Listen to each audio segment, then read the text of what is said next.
Hello and welcome to Uzreport World News, and I'm Bahram Gaffarov. The long-awaited international conference titled Central and South Asia Regional Connectivity, Challenges and Opportunities has seen the President of Afghanistan, the Prime Minister of Pakistan, the Foreign Ministers of Central and South Asian states, delegations of 44 countries and about 30 international organizations. Addressing the official ceremony, Uzbek President Shavkat Mirziyoyev expressed hope that if united, Central and South Asia, as well as the whole Eurasian continent, would become a stable, economically developed and prosperous space. About the outcome of the event in our next report.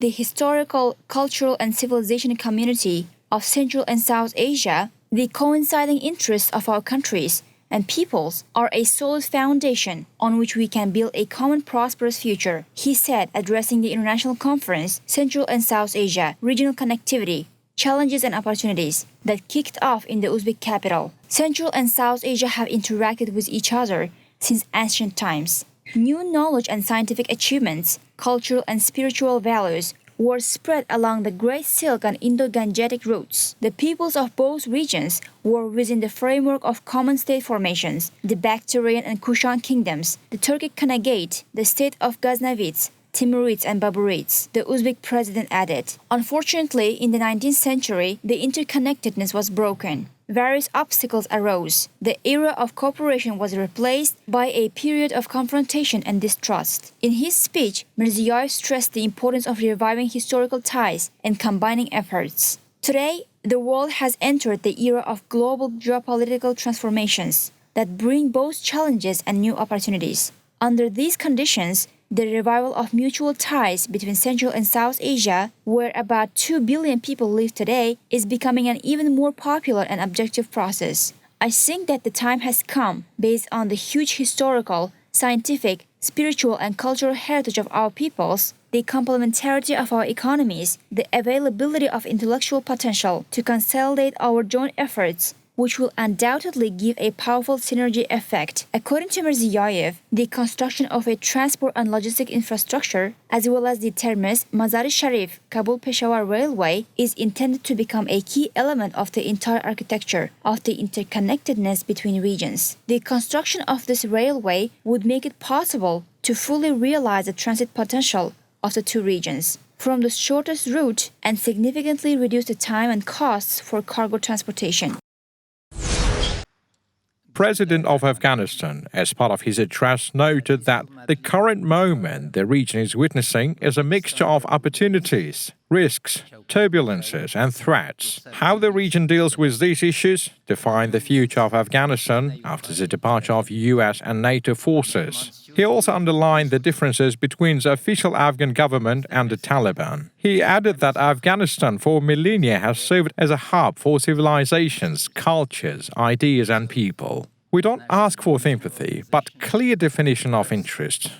While the third wave of COVID-19 pandemic is threatening our lives, in a severe drought threatening our livelihoods, Taliban have unleashed a destructive wave of attacks across the country.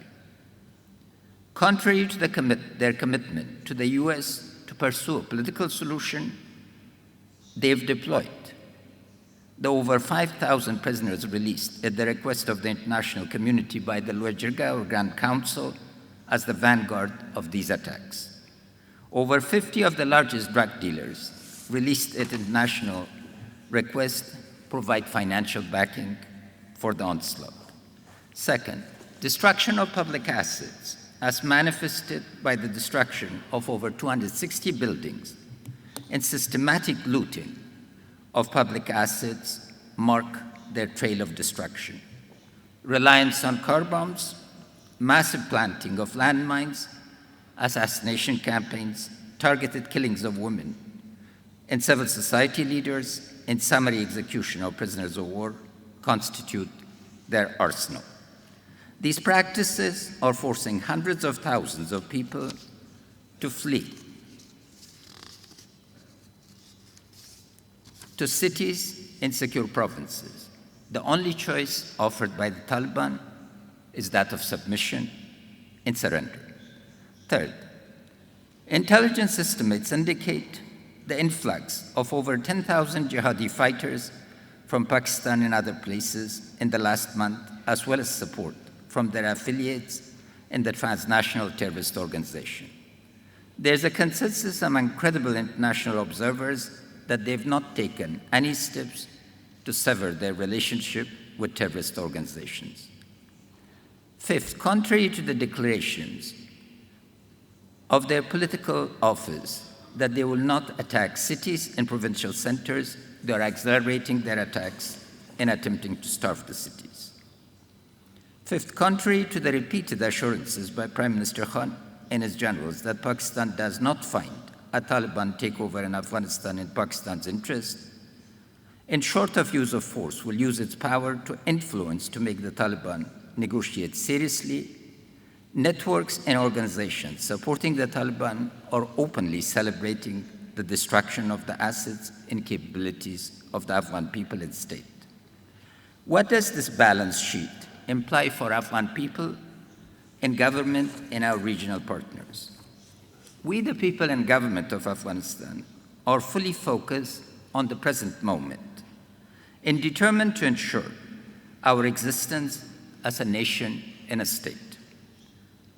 Relying on the will of Allah and based on the deep reservoir of patriotism, we are confident that we can change the challenge to opportunity. Based on the principles of concentration of forces and economy of effort, we're prepared to face the Taliban and their supporters for as long as it takes until they realize that a political solution is the only way forward. Pakistani Prime Minister said that the event on the way in Tashkent was timely as the world was facing formidable challenges impacting peace, security, and above all, prosperity. He said the event would help find new opportunities for reviving all links. He urged everyone for mutual respect, mutual interest, and mutual benefit. Geoeconomics and not geopolitics should be the key driver. Only win-win cooperation is needed, he said. During his speech, the Prime Minister also reacted to the Afghan leader's words regarding Pakistan's position in the Afghan crisis. Khan said no country has tried harder than Pakistan to bring the Taliban to the table for dialogue. Excellencies, I just want to make a couple of comments because President Ashraf Ghani mentioned Pakistan's negative role in this conflict going on in Afghanistan. President Ghani, let me just say that the country that is going to be most affected by turmoil in Afghanistan is Pakistan. Pakistan suffered 70,000 people dead, 70,000 casualties in the last 15 years. The last thing Pakistan wants is more conflict. Our economy is finally recovering from one of the most difficult phases which we've been through. And I repeat, the last thing we want is turbulence in Afghanistan. I can assure you that no country has tried harder to get Taliban on the dialogue table than Pakistan. We have made every effort, short of taking military action against Taliban in Pakistan, we have made every effort to get them on the dialogue table and to have a peaceful settlement there. To blame Pakistan for what is going on in Afghanistan, I feel, is extremely unfair. I came to Kabul. Why would I come to Kabul if I was not interested in peace? The whole idea was that you should have looked upon Pakistan as a partner in peace. And I feel really disappointed that we have been blamed for what is going on in Afghanistan. What is happening in Afghanistan is over 2 decades of conflict, deep divisions, and unfortunately, the United States seeking a military solution when there was not one. when there were 150,000 troops, NATO troops in Afghanistan, the greatest military machine, that was the time to ask the Taliban to come on the table. Why were the Taliban going to compromise when the exit date was given? And there were only a few thousand American troops left. Why would they listen to us when they are sensing victory?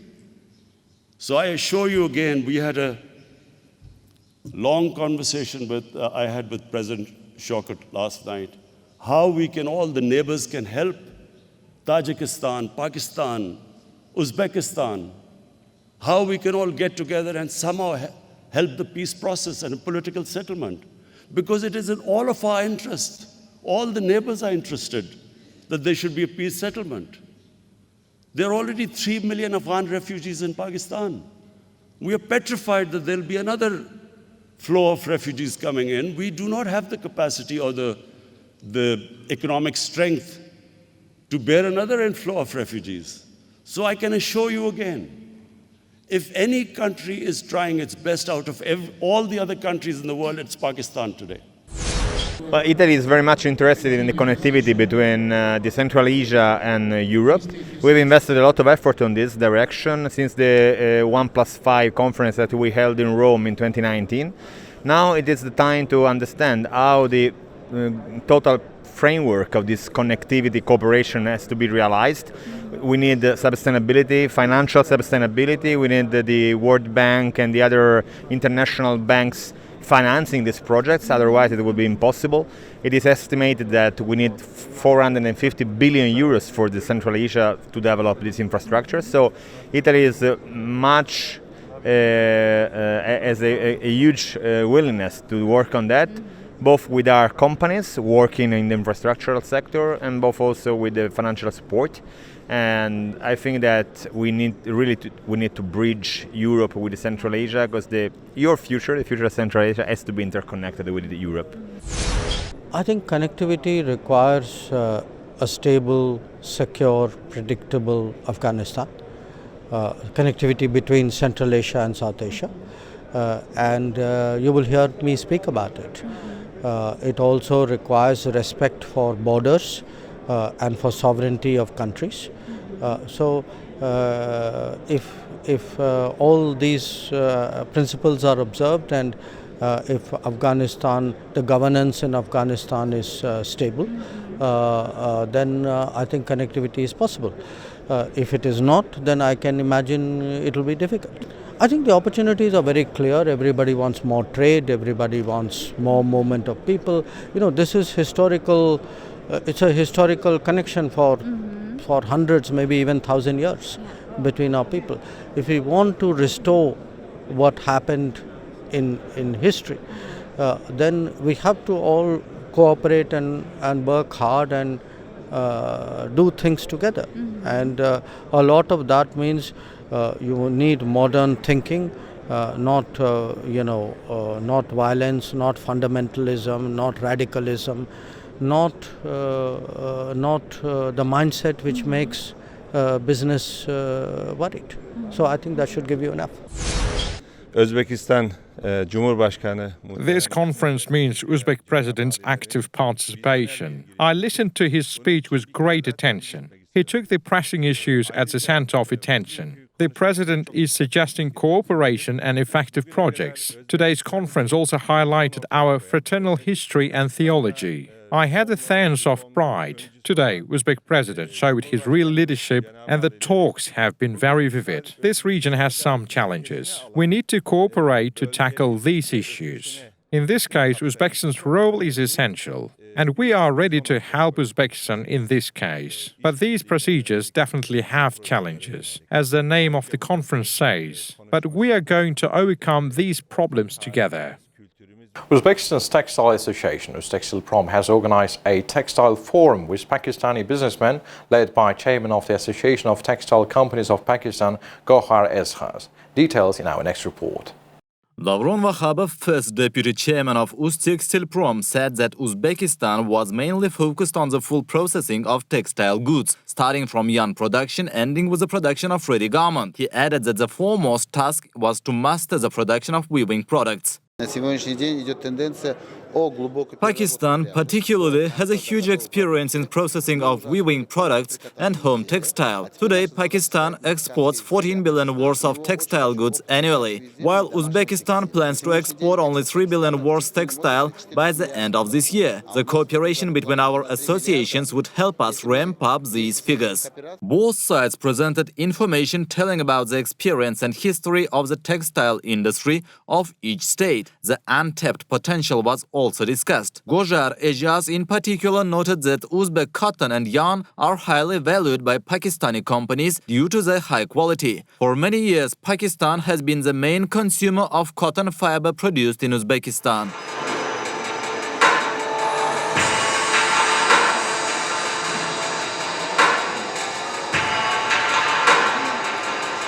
Pakistan and Uzbekistan has already very cordial relation between the people of both the countries, but now the time is there.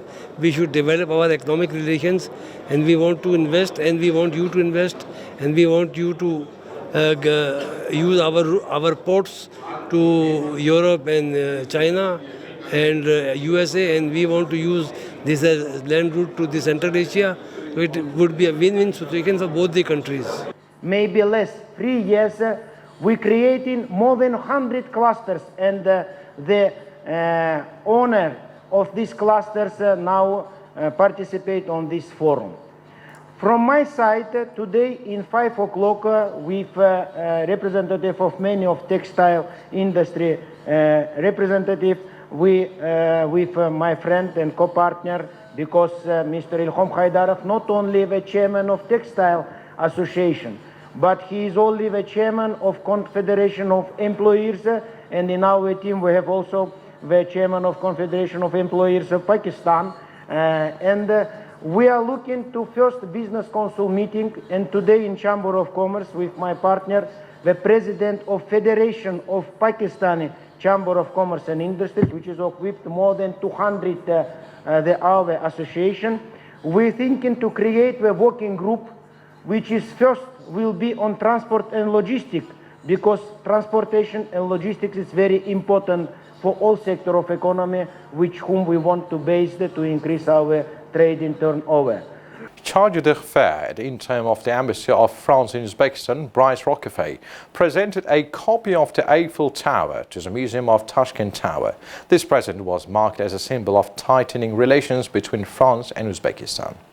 Tashkent TV Tower is highest television tower in Central Asia. The mini museum, which is located inside the building, presents the models of towers from all over the world. These include China, Australia, South Korea, Austria and Czech Republic. And now this list will be replenished with France. Since 1992, the TV Tower has been considered a member of the World Federation of Great Towers of the World. So, as of today, the list includes 26 countries and 57 towers. Our tower in Tashkent is the 14th tallest. We have our own collection of tower models. And today we have received such a gift. I think this in turn will further strengthen the bilateral relationship, especially in tourism.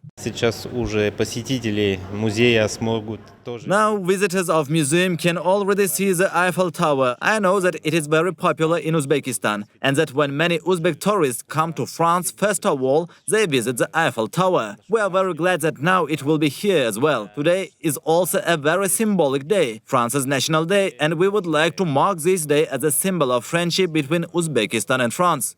The guest was told in detail about the history of the TV tower, which has taken 6 years to be erected since 1978. The foyer is decorated with richly ornamented mosaic panels, and on the height of 110 meters, you have the opportunity to admire the beauties of the city on the observation deck or with a cup of tea, sitting at the table rotating restaurant. With the assistance of the Embassy of Republic of Azerbaijan, 50,000 doses destined for Azerbaijan under COVAX were delivered to Tashkent. Thus, Azerbaijan transferred vaccines destined for itself to Uzbekistan.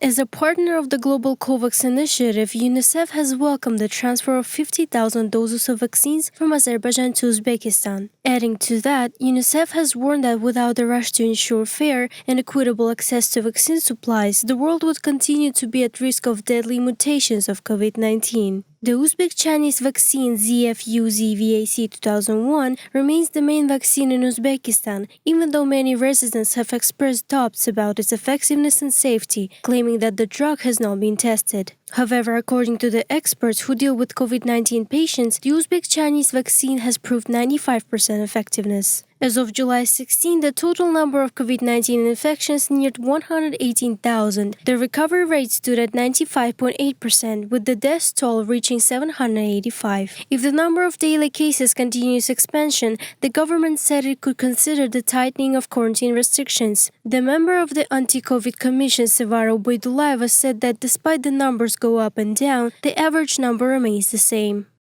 Uzbekistan is set to allocate $100 million to support export activities.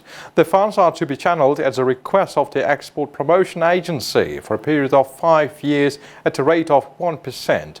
A corresponding decree was signed by the Uzbek president.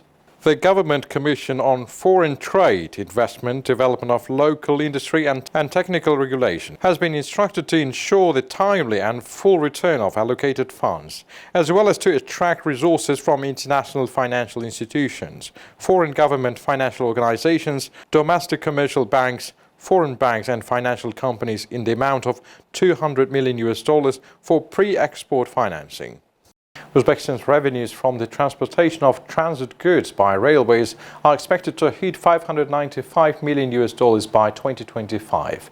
Joint expert group of the Institute for Forecasting and Macroeconomic Research and Uzbekistan Railways assessed the significance of the launch of Sea Corridor to the Mazar-e-Sharif Kabul-Peshawar.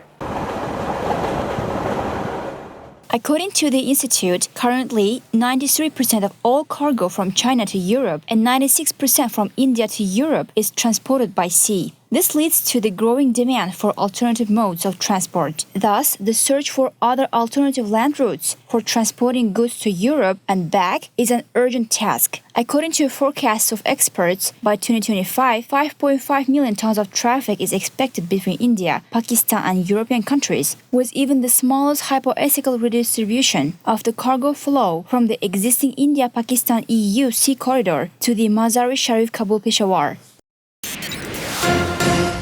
More than 60 people have died, and dozens were missing on Thursday as severe flooding in Germany and Belgium turned streams and streets into raging torrents that swept away cars and caused houses to collapse. Recent storms across parts of Western Europe made rivers and reservoirs burst their banks, triggering flash floods overnight after the saturated soil could not absorb any more water. Among the worst hit German villages was Schuld, where several homes collapsed and dozens of people remain unaccounted for. Rescue operations were hampered by blocked roads and phone and internet outages across the Eifel, a volcanic region of rolling hills and small valleys. Some villages were reduced to rubble, as old brick and timber houses couldn't withstand the sudden rush of water, often carrying trees and other debris as it gushed through narrow streets. A wildfire threatening more than 1,500 homes near Wenatchee, Washington, has grown to 14 square miles and was about 10% contained. The Washington State Department of Natural Resources says about 200 firefighters are battling the Red Apple Fire. The fire was threatening homes, apple orchards, and electrical substation, but no structures have been lost. Chelan County Sheriff's deputies executed a search warrant at home Wednesday, believed to be connected to the start of wildfire. The cause remains under investigation. The fire started Tuesday evening and is burning grass and sage near U.S. Highway 2. Residents of more than 1,500 homes were under evacuation notifications. Colombia's national police chief said Thursday that 2 former members of the Colombian military appear to have been responsible for planning and organizing the alleged arrest operation that led to the murder of Haitian President Jovenel Moïse. Speaking at the news conference Thursday, Director George Vargas said Colombians German Alejandro Garcia and Duberne Caparar were in charge of planning the operation. It was managed by Colombians to, quote, plan the arrest of president and put him at the disposition of, unquote. And this is what they say, an alleged arrest by DEA, Vargas said standing outside Bogota's Interpol office. 3 Colombians were killed and 18 are behind bars in Haiti. Colombian diplomats in Haiti have not had access to them. Vargas has said that CTU Security, a Miami-based private security firm, used its company credit card to buy 19 plane tickets from Bogota to Santo Domingo for the Colombian suspects allegedly involved in the killing. The pre-dawn attack took place at the president's private home. Moïse was shot to death and his wife wounded. It is not clear who pulled the trigger. Vargas said there was no information regarding the participation of any Haitian prime minister or senators in the assassination investigation. President Joe Biden renewed his concerns to the German Chancellor Angela Merkel Thursday about a major, nearly complete Russia to Germany gas pipeline, but said they agreed Russia must not be allowed to use energy as a weapon. The two discussed, though made no apparent headway, on differences over the Nord Stream 2 pipeline during a largely friendly farewell visit for Merkel as she nears the end of political career that has spanned 4 American presidencies. On a personal note, I must tell you I will miss seeing you at our summits, Biden said as he stood by Merkel, the second longest-serving chancellor in Germany's history, at a late afternoon White House press conference. I truly will. Merkel, who had a famously difficult relationship with former President Donald Trump, showed her ease and familiarity with Biden, who has long been a fixture in international politics, repeatedly referring to him as Dear Joe. Asked to compare her relationships with Biden to hers with Trump, Merkel remained diplomatic, saying only that it was in any German chancellor's interest to work with every American president. She added with a smile, "Today was a very friendly exchange." But their personal warmth notwithstanding, the US-German relationship is entering new territory as Merkel, who is not seeking another term in September elections, nears her departure from office. There are concerns on the both sides about how the two nations will negotiate growing disagreements. The United States has long argued that the Nord Stream 2 project will threaten European energy security by increasing the continent's reliance on Russian gas and allowing Russia to exert political pressure on vulnerable Eastern and Central European nations, particularly Ukraine.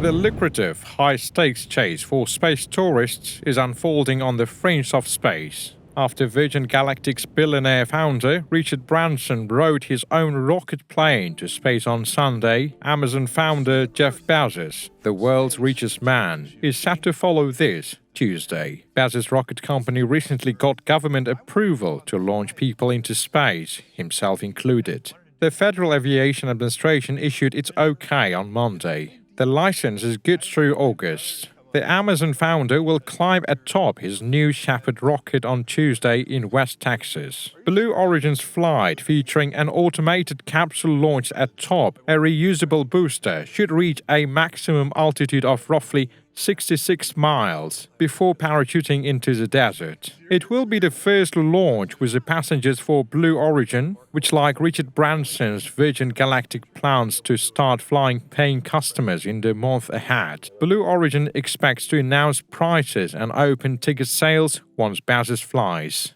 Bezos stepped down as Amazon CEO this month. He founded Blue Origin in 2000. In a blog post to employees earlier this year, Bezos said that he planned to devote more time to side projects, including Blue Origin, philanthropic initiatives, and overseeing the Washington Post, which he owns. He'll be bringing along his younger brother Mark, an investor and volunteer firefighter. He will also be taking female aviation pioneer Wally Funk. Funk is among the so-called Mercury 13 women who went through astronaut training in the 1960s, but never made it to space, or even NASA's astronaut corps, because they were female. Back then, all of the NASA astronauts were military test pilots and male. At age 82, Funk will become the oldest person to launch into space. She will beat the late John Glenn, who set a record at age 77 when flying aboard Space Shuttle Discovery in 1998.